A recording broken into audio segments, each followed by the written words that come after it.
It is time to check in with Dr. Joe Schwarcz. He, of course, is host of the Dr. Joe Show, Sundays at 3 here on CJAD, and also director of the McGill Office for Science and Society. Joe, I looked at one of the headlines today, and I want to sort of start with this because I've never really seen you do this before. There's a show on TV called The Pit, highly acclaimed show on TV, Emmy Award winner, and you have some criticism of the way it portrays orthopedic surgeons. Am I reading this right? Well, almost, yeah. I mean, it's a great show. I enjoy watching it, and just about everyone I know likes to watch it, including my daughter, who is an emergency room physician. So, it's fascinating. Anyway, there's one episode in which they portray an orthopedic surgeon, and there's been an accident, and someone's leg is totally severed, cut off, like above the knee, totally.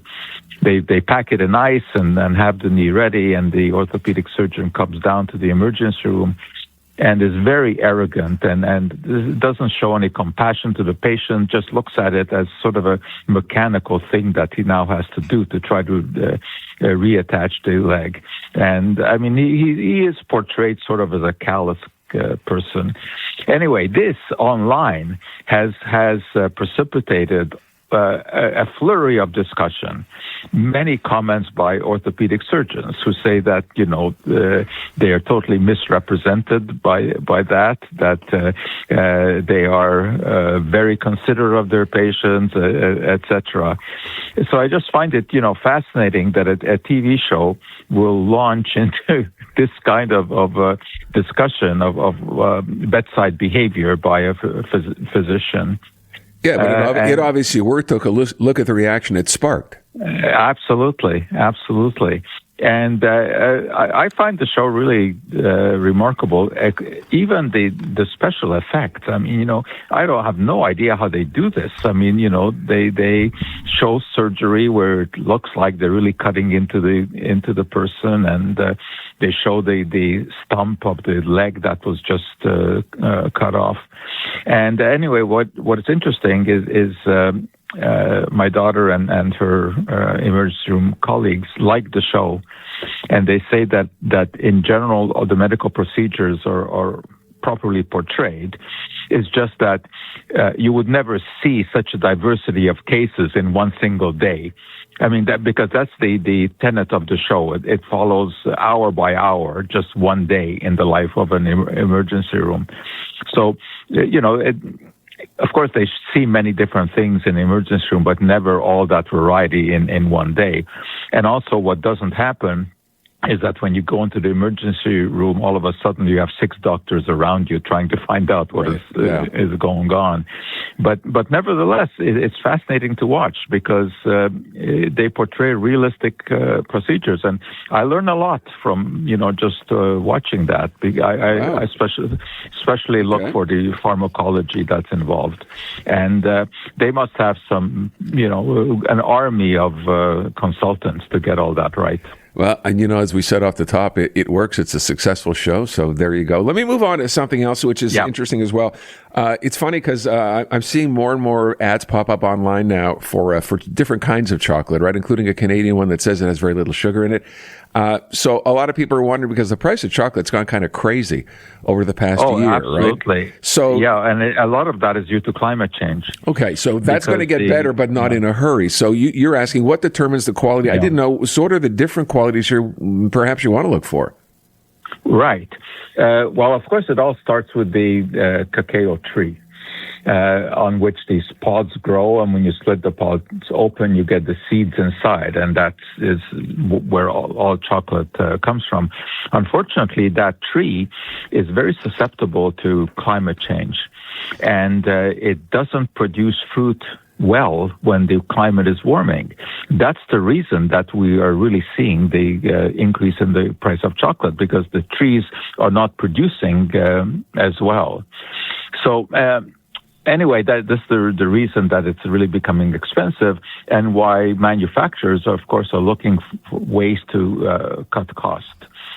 If you want really high-quality chocolate, the first ingredients on the label should be cacao powder or chocolate liqueur. Those are the terms that are used, because that is what you get when you take the seeds and dry them and ferment them and grind them up into a powder. That's cacao powder. That powder can then be squeezed by a machine to squeeze out what we call the cocoa butter. So the quality chocolate should have as the first ingredient cacao powder, to which the cacao butter has been added. So those should be the two first ingredients, and then followed by sugar. And indeed, if you have a really high quality chocolate, that's all you have in there. But the tendency these days is to replace the cocoa butter with vegetable fats, because those are much cheaper. Chemically, they are very similar, but not identical to cocoa butter. So when you taste a high-quality chocolate, you don't get the bitter taste, even when there's a lot of cacao powder in it. You don't get the bitter taste that you get in the lower-quality chocolates. Wait, so are you saying the more bitter, the better? No, it's not the same kind of bitterness. It's just a different kind of taste. Like, yes, all cacao powder to start with is bitter. That's why a Dutchman by the name of Van Houten came up with a breakthrough that was called the Dutching process, where they combined potassium carbonate to remove some of the acidity of the cocoa powder. And then in 1847, a long time ago, Joseph Fry took the next critical step when he found that when you mix cocoa powder with cocoa butter and sugar, then you mix it all together and you get the chocolate bar. But that's all you really need to get a high-quality chocolate bar.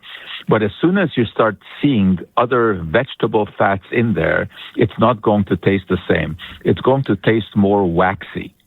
Also, you often have other ingredients in there like lecithin, because that is needed so that the vegetable fat that is put in there mixes properly with the cocoa butter, but it does take away from the taste. And of course, what you can also do when you're using these vegetable fats is to replace more and more of the cocoa butter with the much cheaper vegetable fat. So you'll see things like palm kernel oil very often in chocolate, and it won't taste the same. So I'm going to ask you, Joe. So if you're buying chocolate, which I guess you do, what brand do you buy? I buy Lindt. Okay. I find that very tasty, and I like the 70% cacao, because there actually, believe it or not, is a potential health benefit in there, because the cocoa powder contains a lot of these chemicals, naturally occurring chemicals we call polyphenols. And those have a history of being very good in terms of controlling blood pressure, serving as antioxidants, etc. Okay. Now, I'm not going to say that chocolate is really medicine, but if you're going to have some sort of a dessert after your meal, I think a few small squares of dark chocolate is certainly better than having some cake or other. And for someone listening, by the way, let's just take that and say instead of a few squares, a few bars would be perfectly okay. Dr. Joe Schwarcz. Joe, thank you. I appreciate it. Thanks, Aaron. Hello, Canada. This is Bryan Adams Radio. Hosted by Bryan Adams himself. We'll play a few of mine, a ton of my favorites, and some must-hear behind-the-scenes stories from the world of rock and roll. Coming to get you. One thing about doing rock and roll so long is you end up meeting a lot of the people that you admire. Sometimes you even get to work with them. It's only love, and that's all. Bryan Adams Radio. I'm coming back to you. Now available on the free iHeartRadio app.